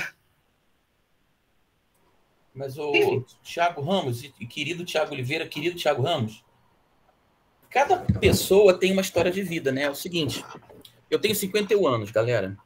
Então, o que acontece? Eu sou neto de 4 pessoas, sendo, claro, como todos nós, né? 3 dessas pessoas eram semi-analfabetas e uma analfabeta. São pessoas que vieram de Portugal, um pouco antes da Segunda Guerra Mundial, pelo menos 3/4 desse grupo de 4 avós que eu tive, né? Todos falecidos, né? O primeiro cara a estudar na minha família foi meu pai. E esse meu avô português mais influente na minha vida, o que foi mais próximo, avô Simões, falecido há 32 anos, o cara me ensinou muito mais do que as minhas experiências acadêmicas, que já a essa altura da vida não são poucas. Mas eu devo muito às universidades também brasileiras e que eu tive aí na Austrália, nos Estados Unidos, mas meu avô me ensinou a importância de você amar a natureza, de você jamais gritar, ser desrespeitoso com a sua companheira, você ter total desprezo pelos racistas, você amar o conhecimento. Meu avô não teve chance de ter aulas, né? Nunca frequentou a escola, mas ele frequentava o Gabinete Real Português de Leitura, no Rio de Janeiro, um prédio lindo, apaixonado pelo livro lá do Camões, né? Os Lusíadas, e tentando entender aquilo ali, né? Vendo as figuras. Mas eu digo assim, quem se apaixona pelo conhecimento, Thiago Ramos e Thiago Oliveira, jamais vai perder tempo com financiar carro, bobagem como celular caro, roupa de marca. Eu não uso uma roupa com marca há 200 anos. Então, se alguém me vê usando uma roupa com marca, seja jacaré, seja qualquer porcaria, tem um filme lindo chamado Estranho no Ninho, com Jack Nicholson, um filme de 75, ganhou até o Oscar, tem uma linda, linda música. Você pode fazer alguma coisa para terminar com a minha vida porque eu sofri lobotomia, entendeu? Eu não sou um cara pouco ambicioso, eu sou muito ambicioso. A minha ambição radical é ver um mundo justo, fraterno e igualitário, vendo todo mundo tendo as oportunidades de vida que eu tive, certo? Meu pai trabalhou na Petrobras 33 anos, eu vim de um Brasil, infelizmente, muito diferente do de hoje. Eu vim de um Brasil que eu tinha no Rio de Janeiro, a criançada tinha um estímulo no colégio que eu estudei para ir ao museu, você tinha cinema de rua, é uma outra geração. Eu, com 7 anos de idade, assisti Frederico Fellini. Eu já conheci o trabalho de Glauber Rocha com 11 anos de idade. Então, eu fui estimulado a ler muito desde criança. Então, eu não quero nada eu quero que todo mundo no Brasil e no mundo tenha comida, casa, tenha alimento saudável, tenha bebida, água não contaminada. Eu vi na África criança bebendo água suja para não morrer de sede, e uma outra fila de criancinhas com um rende na mão, rende é o dinheiro da África do Sul, para poder pagar 1 litro de água potável. E não a família juntava dinheiro para aquela criancinha não morrer, ao menos naquele dia não. Então a gente vive num mundo angustiado, incrivelmente injusto, e todo mundo que joga no material, que é egoísta, é alguma coisa, não sei, não tem sentido. Eu não consigo chamar de humano, entende? Não tem sentido. A ambição, eu aprendi demais com o Galeano, galera. Eduardo Galeano, que escreveu As Veias Abertas da América Latina, coisa que todo cidadão aí da América Latina tinha que ler, para a gente ter mais união aqui na América Latina, né? As Veias Abertas da América Latina. Eduardo Galeano me ensinou, por exemplo, que é a utopia que faz a gente se mover. Nossa, o cenário está confuso, tem negacionismo científico, negacionismo da ciência, gente contra a vacina, gente lutando por mais fome, mais emprego, mais justiça. Eu não estou nem aí. Aí que a minha vontade, o meu tesão aumenta exponencialmente. E o que eu quero é isso, cara. Olha, Tiago Oliveira, que você falou é perfeitíssimo. Agora, a construção de um país depende de ensino básico forte, ensino fundamental, médio, básico. As professoras dos nossos colégios públicos no Brasil, há muito tempo ganham salário indigno. Muitas famílias no Brasil querem que os seus filhos tenham boa educação, mas quase ninguém quer que sua filha, seu filho, seja professor de colégio público ou privado no Brasil. Então, os valores estão distorcidos. E se uma única vela, Tiago Ramos, ficar acesa hoje, é essa vela que a gente vai contar daqui a 100 anos, 50 anos. Então, desistir jamais, se render jamais. A gente vai lutar até o final por dignidade para a população mundial, sendo ela humana ou não humana. E vai morrer com essa vontade, com esse tesão. Não estou nem aí. Morte é um problema passageiro. O Mark Twain falou, eu passei muito tempo morto e isso não me incomodou. Porra, agora vou me incomodar com isso? A gente vai lutar com tesão. E olha só, quando você tem um sonho, cara, esse sonho te mantém cheio de vontade. Obrigado, professor André. Obrigado, Tiago Ramos. O seguinte, professor, a Maria levantou a mão, assim, eu acho que é interessante abrir. Por favor, Maria, mostra, a tua fala é importante, por favor. Isso. Oi, gente, tudo bem? Não vou conseguir ligar a câmera, mas vocês estão me ouvindo? Estamos ouvindo bem, inclusive. Sim. Eu queria parabenizar primeiro, né? Gostei muito, eu sou muito fã da Falante, já faz anos que eu acompanho a mostra. Eu sou colega do Tiago, né, do Projeto DAI, então estou muito orgulhosa de ver ele aqui. E parabéns, nossa, foi excelente, de verdade. Estou muito feliz mesmo de ver você participando dessa mostra e de ver a mostra funcionando mesmo na pandemia. Gostei muito do filme. E essa fala sobre comunicação do professor André, ela me deixou muito pensativa. Quando eu assisti, né, no documentário, eles falam realmente a gente tem uma dificuldade para comunicar o que a gente descobre. E a gente tem na mídia mesmo, né, no próprio governo, pensando no Brasil, por exemplo, o ex-ministro, né, o Ricardo Salles falando sobre o boi bombeiro e tantas outras absurdos que a gente sabe que é mentira e é disseminado.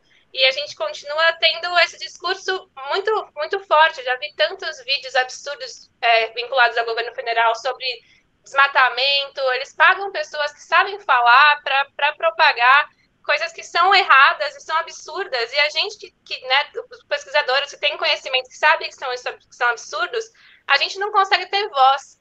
E eu queria pensar com vocês aqui coletivamente como a gente consegue ter mais voz, porque eu acho que a divulgação científica ela tem que ser muito... eu sei que é difícil, né, porque a gente já gasta tanto nosso tempo, a gente é mal remunerado, gasta tempo a mais para fazer relatório, fazer coisas científicas, artigos né, na linguagem adequada, ainda a gente tem que pensar em divulgar isso de uma forma didática e acessível, né? Eu acho que não dá para colocar tudo nas nossas costas, mas a gente tem que achar formas de conseguir rebater isso, né, e conseguir fazer com que nossas descobertas científicas cheguem na população e que a gente consiga comunicar isso de forma efetiva, né? Não dá para a gente simplesmente deixar passar um negócio como do boi bombeiro ou qualquer coisa do tipo, qualquer negacionismo. A gente tem que ter algo que seja eficiente e que realmente penetre na população para que as pessoas tenham acesso a coisas que são realmente embasadas. Eu fico pensando como é que a gente pode fazer isso. Não sei se caberia às universidades fazer um canal de divulgação científica ou uma coisa de checagem de fatos. O que vocês acham sobre Maria, isso? Como eu poderia agir? A minha querida amiga Rita de Cássia Lopes Moura, ela está comentando uma coisa que é muito pertinente. Nós nos engajarmos em movimentos sociais. A Rita, por exemplo, é muito engajada em justiça, igualdade de gênero. A Rita está se posicionando muito na sociedade, seja podcast, rádio, tudo mais. Eu, Maria e Tiago, eu tenho aceito tudo que é tipo de convite para palestrar para criança, para colégio privado, público. Eu estou num processo, Maria e Tiago, de learning by doing. Não quero usar a expressão em inglês aqui à toa, porque é usada aqui na nossa EASH USP, naquela disciplina resolução de problemas. Eu não tenho formação em comunicação, mas eu estou batendo de frente, eu estou errando e aprendendo. Eu estou há alguns anos, Tiago, eu já percebi que eu tenho que me comunicar. Então, eu aceito o convite, por exemplo, toda semana quase que alguém grava comigo numa entrevista, um podcast, um não sei o que e tal. Às vezes uma mídia que eu tenho um certo desconforto, não vou falar aqui o nome de uma revista, mas semana passada mesmo, eu dei uma entrevista sobre a crise hídrica, dramática crise hídrica, crise energética, e podaram a minha fala no que tange ao aumento de pobreza e miséria no Brasil. Eu já esperava isso, fiquei muito chateado com a revista, uma revista que você compra aí no Jornaleiro, né? Mas assim, eu já conheço isso, entendeu? Mas assim, eu tenho que tentar falar com essa classe média brasileira inacreditável, entendeu? Eu tenho que tentar falar, assim, ou então eu desisto e faço o quê? Agora, Maria, o que eu tenho feito? Me expor, entendeu? Conversar. Eu acho que meus colegas, a gente tem que sair para conversar com a sociedade. Entendeu? A gente tem que tentar encontrar um caminho de diálogo com a sociedade mundial. De certa forma, Tiago e pessoal, a gente na academia, não que seja uma torre de marfim, mas nós tem um certo encastelamento. A gente começou a ficar meio que acostumado com isso, né? Temos que sair. O que é ciência? O que o pesquisador faz? Sabe? Esse esforço é muito grande. Agora, a gente tem dificuldade, porque qual é a mídia que dá tempo e espaço para a gente? Vão ver os programas que falam sobre ciência, geralmente 11 da noite no Brasil, televisão aberta, meia-noite. O trabalhador brasileiro, ele precisa deitar cedo, porque 5 da manhã ele vai pegar um ônibus lotado, um trem lotado. É essas pessoas que a gente tem que tentar chegar. Essa massa de seres humanos tão valiosa que são os trabalhadores da terra.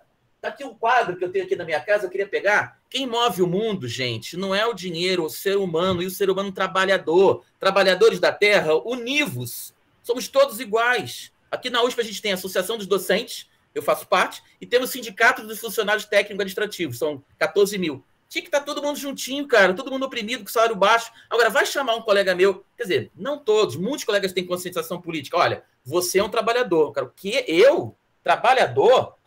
Eu sou um cientista? Claro, cara, tu é cientista, mas você é um trabalhador. Você tem que lutar por direitos trabalhistas, você tem que lutar por justiça social, ambiental, econômica, todos nós. Ler mais, ir ao cinema, conversar com o povo na rua, conversar com o indígena, com o quilombola. Olha, eu que trabalho com sustentabilidade há alguns anos, é só falácia, né? Como o Tiago muito bem falou, fui um dos caras que criou o curso na USP. Como eu tenho aprendido nos últimos 5 anos com comunidades indígenas, convivendo com eles, acampando em aldeias indígenas, como tem mudado a minha visão de mundo sobre sustentabilidade forte, a inviabilidade de você realizar sustentabilidade no modelo capitalista financeiro. Impossível. Impossível. Se torna apenas pintar o capital. Vai, Tiago, complementa. Pronto, complementando. É porque é tanta coisa, inclusive, Maria, sobre o que você comenta, é porque eu não vou antecipar algumas coisas, porque, inclusive, isso integra o capítulo 5 da tese que eu estou elaborando. Então, assim, como ainda está numa fase de, digamos assim, de elaboração, eu não quero aqui antecipar algumas coisas. Aliás, você vem para a qualificação. Assim que eu conheci o Tiago, gente, eu fui convidado para a suplência e eu vi o trabalho desse cara maravilhoso. A gente tem que estar junto.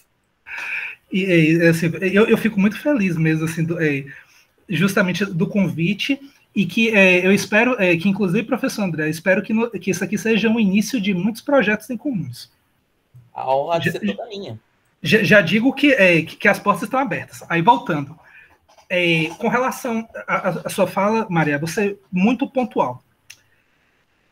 A mídia, ela tem um pequeno problema que é muito mal compreendido. Porque quando você falar da mídia, você toca num ponto chamado liberdade de expressão. Então, qualquer crítica, muitas vezes, que é feita à mídia, as pessoas elas entendem como um ataque à liberdade de expressão. E elas esquecem que a pessoa jurídica que coordena, que é responsável por que é um veículo de mídia, ela é uma empresa capitalista. E quem me falou isso aí não é apenas uma análise minha. Isso, qualquer pessoa que trabalha num dos grandes veículos de mídia tem consciência disso. Eu sou amigo de repórteres, jornalistas, alguns até que aparecem na TV e tudo mais. Assim, eu conheço, eu converso, dialogo com eles. Assim, diria que, e aí o que acontece? E eles têm plena consciência da natureza, de que você está lidando com uma empresa em questão. E aí o que acontece? A mídia, ela é o quê? Ela, por ser uma empresa, ela tem a informação que ela passa, nunca ela é inocente. Então você tem um componente econômico que muitas vezes isso influencia na quantidade de espaço que se dá para alguns temas em detrimento de outros. E aí você vai verificando vários aspectos em relação a isso. Por exemplo, avalie como a mídia ela trabalha todas as reformas do Estado, do tipo assim, reforma previdenciária, reforma do serviço público, a tal da reforma administrativa, reforma tributária. Veja quem são as pessoas que você verifica que são os especialistas que são chamados para falar. É engraçado que você vê um discurso super coeso sempre a favor de reformas. E aí, por que isso está? E assim, então você tem... E aí eu gostaria, com relação à mídia, recomendar a leitura do Noam Chomsky. Ele tem texto sobre isso específico, sobre mídia. Mas, enfim. E aí o que acontece? No caso específico, para tratarmos a questão desse tema da mudança climática, a mídia dá um bom destaque para a questão da mudança climática, desde que seja antenado com toda a pauta daquilo que é considerado como uma das vertentes da sustentabilidade, que é o quê? Uma visão de sustentabilidade bem amigável ao capitalismo. E qual o problema de eu estar trazendo o capitalismo à tona? Por um motivo bem simples. Porque o nosso capitalismo é um capitalismo fortemente financeirizado. E qual o problema que você tem? É que o mercado financeiro, veja, por exemplo, o nosso país hoje. Um chefe de Estado dá uma declaração contra todas as instituições republicanas e democráticas do país. E o que acontece? Mas se você pegar o recorte da mídia, sempre batendo na questão econômica. Aí você tem o pronunciamento de agentes econômicos, queda de bolsa, aumento de dólar. Por quê? Por causa justamente do papel econômico que você tem desse capitalismo financeirizado. E é uma coisa muito engraçada, porque o mercado financeiro, gente, como é que você especula na bolsa de ações? Sabe como é que você especula? Justamente com empresas que estão indo bem. E como é que uma empresa está indo bem? Quando ela está produzindo bem. E como é que uma empresa petrolífera produz bem, meu povo? Quando ela está extraindo até sugar a última gota de sangue da terra, que o sangue da terra que eu estou usando como metáfora é o petróleo. Assim como as indústrias de carvão, etc. E por aí vai. Então, assim, infelizmente, eu poderia dizer o seguinte, não, nós deveríamos pensar numa função social da mídia, e tentarmos dialogar com a mídia para criar um maior espaço de uma maneira mais... para dar um espaço justamente para as pessoas discutirem essa questão, porque as mudanças climáticas, o problema central é a crise ecológica. E aí é aquela questão, você vê os interesses todos entrelaçados. Então, assim, se eu fizer um discurso ambientalista cobrando responsabilidade sua, Maria, de ações individuais, eu tenho até um espaço bom na mídia, do engajamento individual. Não estou dizendo que você não deve ter um engajamento individual. Se eu apresento soluções ambientais individualistas ou de pequenos grupos e tal, você consegue ter um espaço na mídia. Mas são ações que não necessariamente elas atacam os problemas estruturais. E quando você precisa conscientizar as pessoas da noção estrutural para poder ter uma consciência, você vai mexer em outros aspectos que não são convenientes para a mídia. Então, assim, quando a mídia muito dá um espaço para essas pessoas, no canal fechado, nas TV News da vida, no programa de 11 da noite no canal fechado. Ou seja, você vai falar com 5%, com os 10% da população que tem interesse em ouvir isso. E mesmo assim, parece que esses 10% são os que são os que não querem saber disso. Hein? Desculpe, tô rindo aqui, não é de felicidade, de raiva até. Mas, enfim. Então, o cenário era um pouco desanimador, então a gente teria que pensar o papel, a função social da mídia. Não sei se um diálogo que precisaria ser feito em relação a isso, não sei se uma solução para exigirmos uma autorregulação por esses instrumentos de mídia, ou uma heterorregulação por parte do Estado. Porém, algo que eu acho que a gente poderia fazer, sem sombra de dúvidas, é o quê?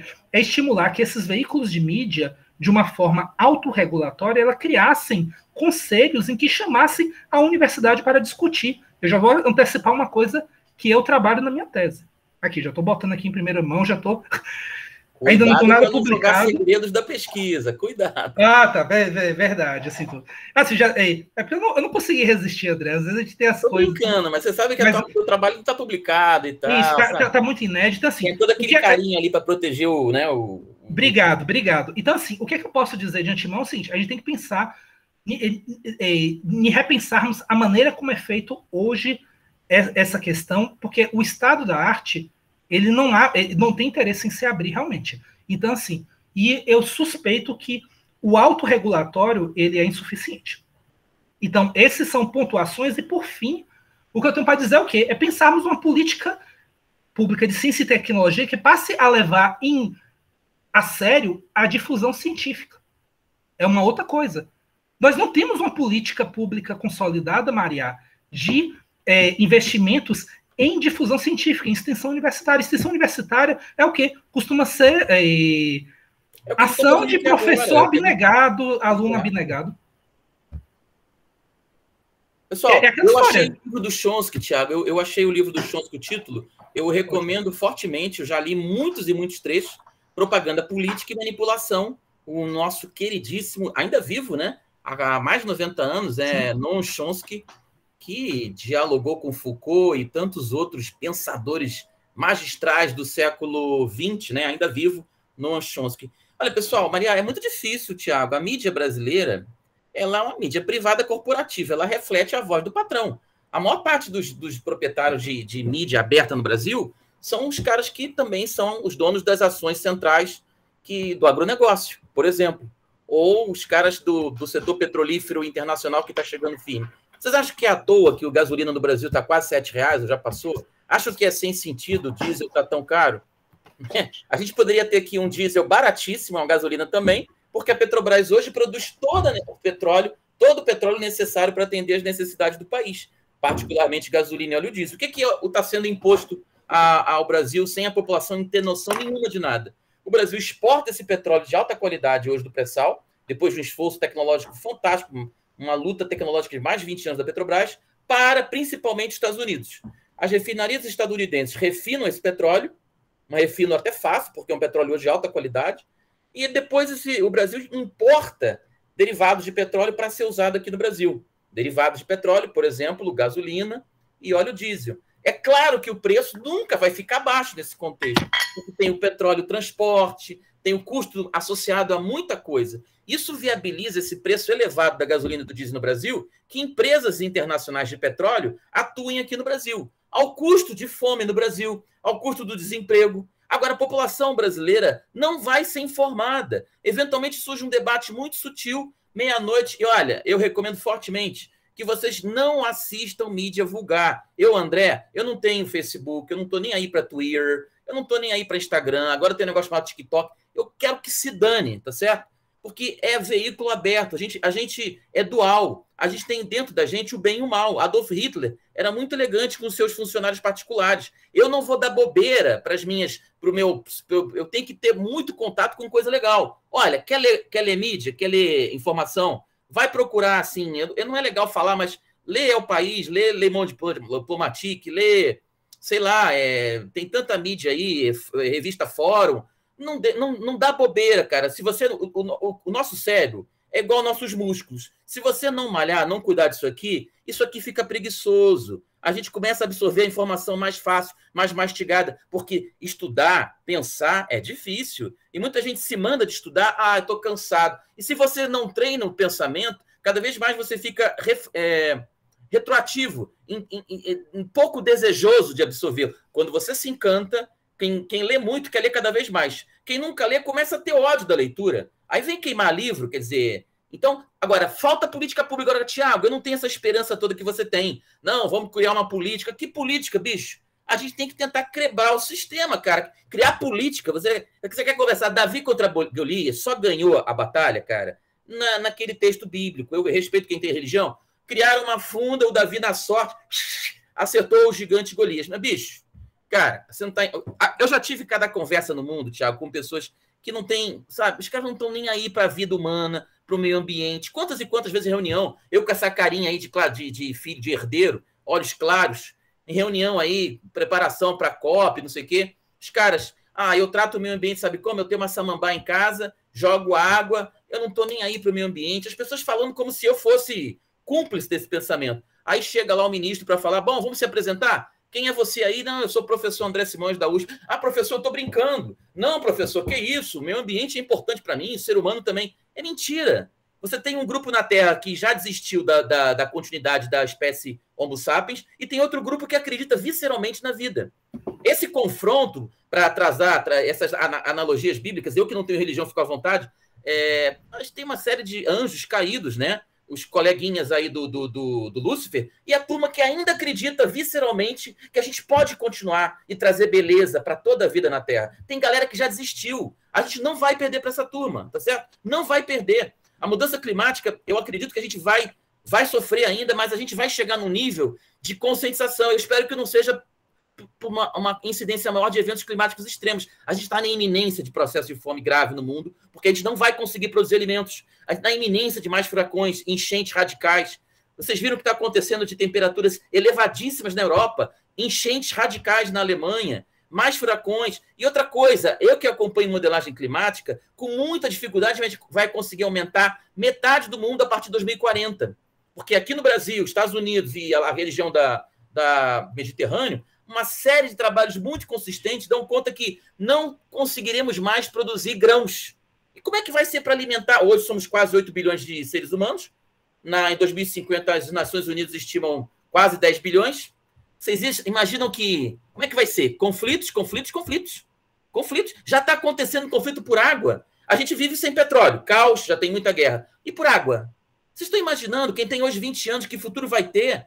A minha luta não é uma luta pequena, não. A minha ambição é enorme, porque eu sei que eu tenho um filho de 16 anos.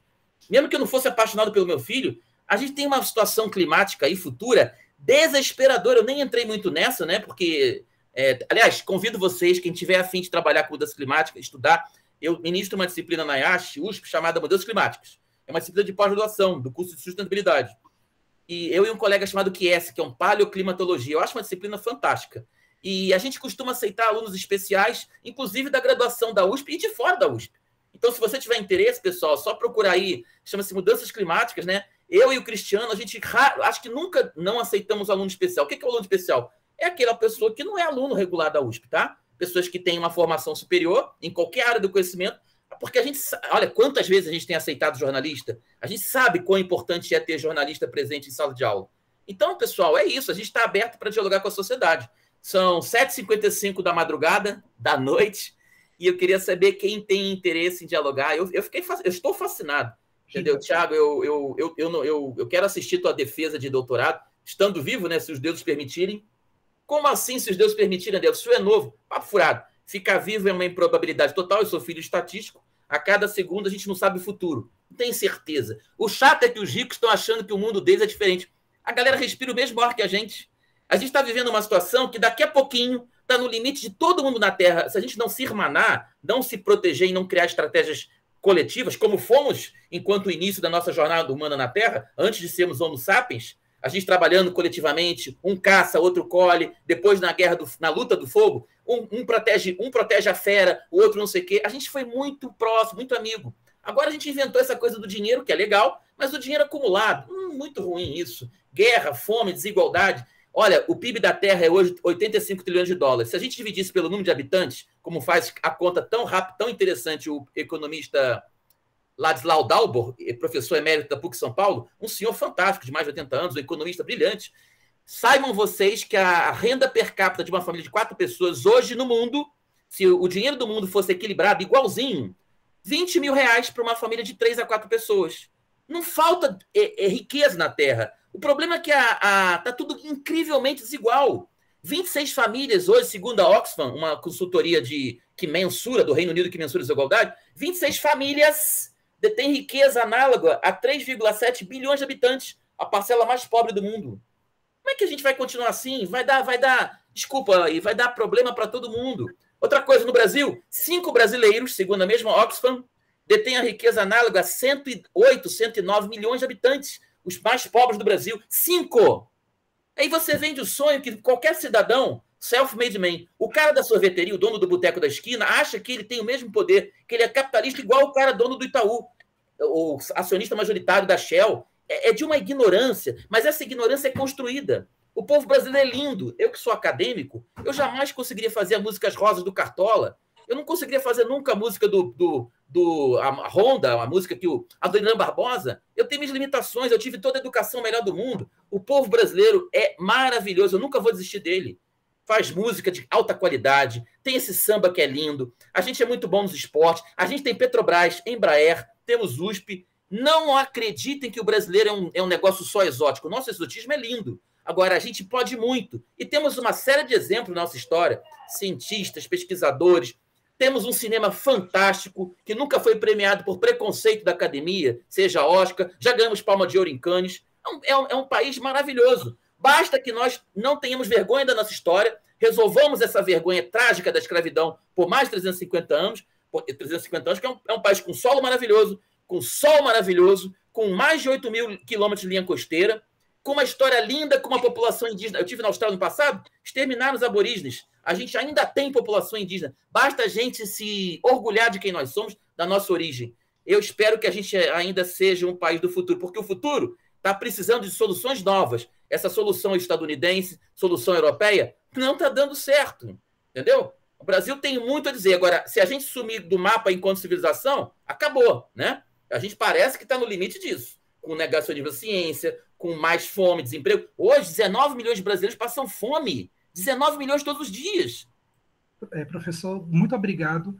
Eu agradeço justamente você trazer as questões sociais. Eu gostaria de colocar agora, pedir para a Rita, para poder, de sugerir um encaminhamento para a conclusão por causa do horário. Assim, vamos sim, pessoal, para a gente terminar, que está todo mundo cansado. Eu agradeço assim, muito mais, eu vou dizer. Só a questão das políticas públicas é porque eu dei uma solução, mas eu tenho consciência de que ela é um paliativo. Ninguém que fala em política pública e Chomsky ao mesmo tempo... É fundamental, Tiago, eu não sou doido, a gente tem que construir. Mas ao mesmo tempo tem que forçar um pouco mais o sistema por uma mudança. Não estou dizendo que eu sou contra. Só que nós já estamos caminhando... Rita, verdade. Vamos fechar com uma mulher, que a gente precisa vamos fechar com a Rita e fazendo força. Verdade. Então, assim, obrigado mesmo. Então, Rita, você manda. Obrigada, gente. Só queria reforçar aqui o carinho especial que eu tenho pro professor André, que ele foi aí um dos grandes, né, ativistas aí que me ajudou a me reconectar de fato. Eu também sou engenheira, né? Então, assim, vim de um mundo, de uma cidade onde a gente não tinha tantos problemas como tem em São Paulo, né? Venho do interior do Paraná. Então, a nossa realidade lá é bem diferente, também é uma cidade que depende do agro, né? Então, e de 5 mil habitantes também. Então, daí esse contexto fala por si. Mas, dentro da aula de mudanças climáticas do professor André, eu pude aprender e me engajar nas causas. E aí, como, né, eu acho que foi a Maria que falou, né, sobre como falar... Eu discordo, professor André, eu acho que a gente tem que utilizar o Instagram, o Facebook, o YouTube, todas essas mídias, o WhatsApp, para a gente enviar, né? Para a gente fazer aí a nossa divulgação científica, né? E divulgar o conhecimento que está produzindo dentro da academia. Essa é uma das possibilidades, né? Eu estou aqui dentro de um movimento social, aqui em Mauá, moro numa região onde ela é... Né, nós temos aqui o polo petroquímico e está para ser instalado aqui uma unidade de recuperação energética, na qual eu participo também da frente do Fórum Ambiental aqui, né, do ABCDMR, e a gente está mobilizando a população. E de que forma que a gente está fazendo isso? com carta compromisso, né, com os candidatos a prefeito, como foi aqui no caso, quem venceu foi o Marcelo, do PT, então nós fizemos uma carta compromisso com eles, tanto para o direito para as mulheres, né, então a gente conseguiu aqui angariar uma secretaria de políticas públicas para as mulheres, né, e agora a gente está, junto com o pessoal da UFABC, criando um curso de extensão para auxiliar as pessoas a atuarem dentro dos conselhos ambientais, né? Porque, assim, a gente vê diversos problemas que essas pessoas que vão, eles são escolhidas estrategicamente também, né? Ali, uma eleição mais ou menos organizada e mais ou menos transparente, mas para que as pessoas possam engajar nesse sentido, né? Ocupar os espaços de poder, e aí a gente tem um recorte de gênero também que nós estamos trabalhando aqui em Mauá, dando voz, né, porque as mulheres serão as mais prejudicadas, né, pelas mudanças climáticas, nós já estamos sendo, né, com perda de emprego, perda de oportunidades,